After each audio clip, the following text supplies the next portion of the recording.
अजय 12वीं कक्षा में था जब उसके पिता का देहांत हो गया था। उसके पिता सरकारी अफसर थे, इसलिए अजय की मां सुमन को पेंशन मिला करती थी, जिससे सुमन ने अजय की पढ़ाई को जारी रखा और अजय को पढ़ा लिखा कर काबिल बनाया। अजय भी एक सरकारी नौकरी पर लग गया था। वहीं उसकी मुलाकात प्रिया से हुई। अजय ने सुमन को प्रिया के बारे में बताया। अजय बेटा, अगर तुम और प्रिया एक दूसरे के साथ खुश हो तो भला मुझे क्या ऐतराज हो सकता है।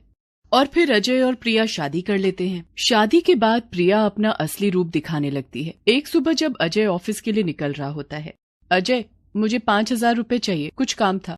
कल ही तो मैंने तुम्हें 2,000 रुपए दिए थे, आज फिर से वो पैसे खर्च हो गए क्या? अरे आप दो तो सही, अब मैं नौकरी तो करती नहीं हूँ और आप तो ऐसे हिसाब मांग रहे हो जैसे मैं पैसे खा गई। अरे तुम गुस्सा क्यों हो रही हो?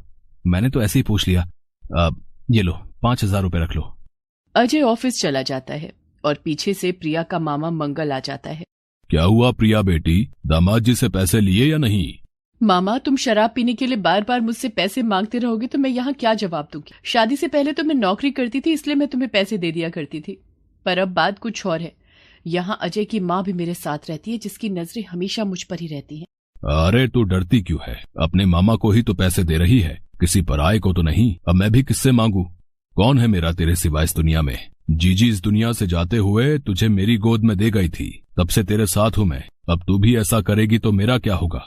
अरे मामा, आप उदास मत हो ना, ये लो 5,000 रुपए। अच्छा ला दे, अब मैं चलता हूँ, जरूरत पड़ी तो और मांग लूंगा।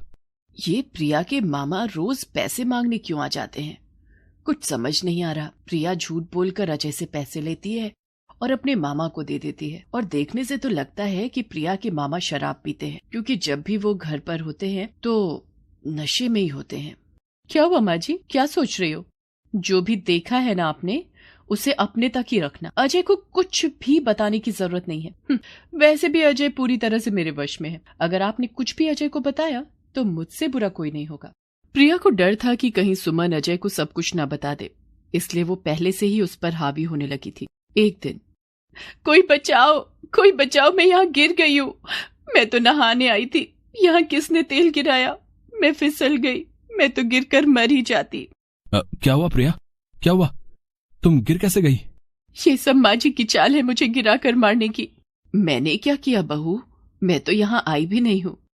देखा अजय, माँ जी कितना झूठ बोल रही हैं। मैं क्या खुद से तेल गिराऊंगी मरने के लिए?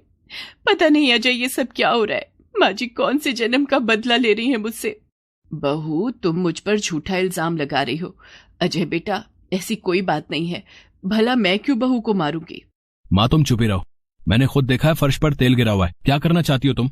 इस बुढ़िया का एक दिन पत्ता ना काट दिया तो मेरा नाम भी प्रिया नहीं, मेरे ऊपर नजर रखेगी बुढ़िया। प्रिया जबरदस्ती सुमन के साथ बुरा व्यवहार करने लगी थी। एक दिन जब अजय की छुट्टी होती है तो प्रिया झाड़ू लगाने लगती है। तभी उसके मामा मंगल आते हैं। अरे मेरी फूल सी बच्ची को कितना काम करना पड़ रहा है। अभी तेरी शादी को कुछ ही महीने हुए हैं और तूने घर के कामों का जिम्मा अपने सर पर ले लिया।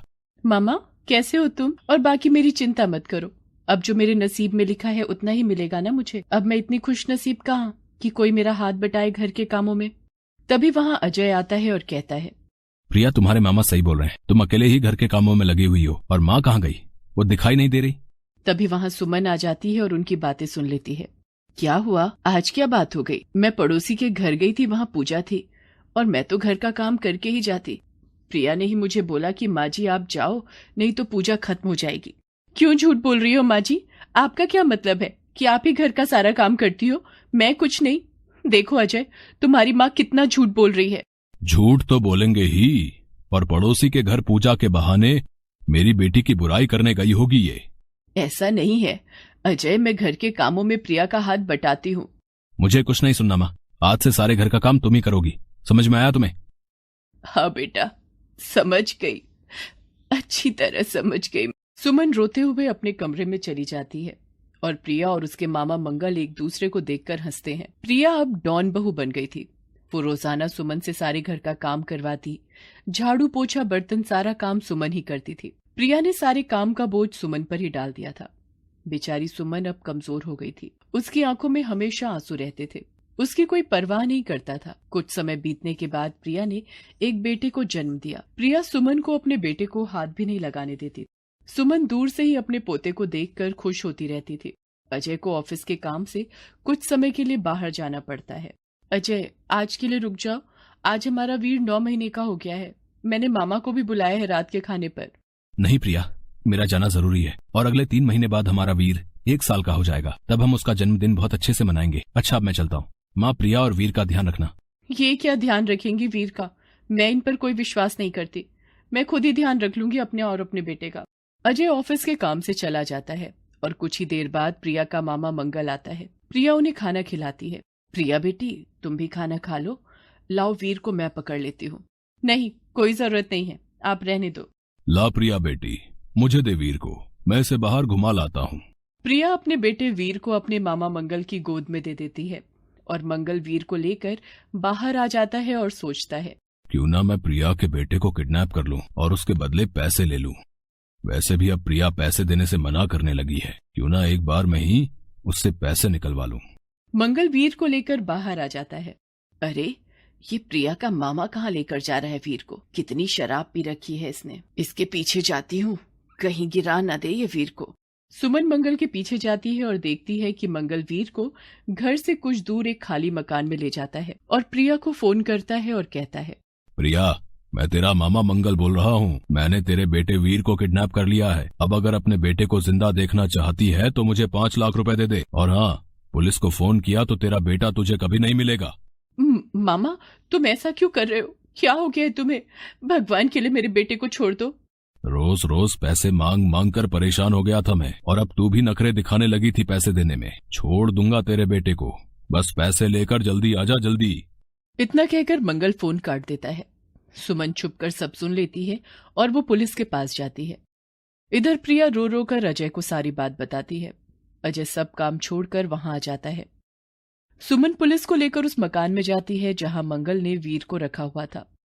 पुलिस मंगल को पकड़ लेती है और फिर पुलिस वीर और सुमन दोनों को लेकर घर आ जाती है। घर पर प्रिया बहुत रो रही होती है। पुलिस वीर को प्रिया की गोद में दे देती है। मेरा बेटा वीर, धन्यवाद इंस्पेक्टर साहब, आपने मेरे बच्चे को बचाया। अरे धन्यवाद तो आपको अपनी माताजी का करना चाहिए। इन्हीं की मदद से हम आपके बच्चे को बचा पाए हैं। माँ जी, मुझे माफ कर दो। मैंने आपके साथ कितना बुरा व्यवहार किया और आपने माफ कर दो माँ जी। हाँ माँ, मुझे भी माफ कर दो, मैंने भी आपका बहुत दिल दुखाया है।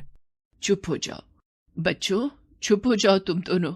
मेरे बच्चे हो, कोई भी शिकायत नहीं है मुझे तुम दोनों से। आज मुझे मेरा परिवार मिल गया, मैं बहुत खुश हूँ। मंगल को जेल हो जाती है और अब सुमन और उसका परिवार खुश है।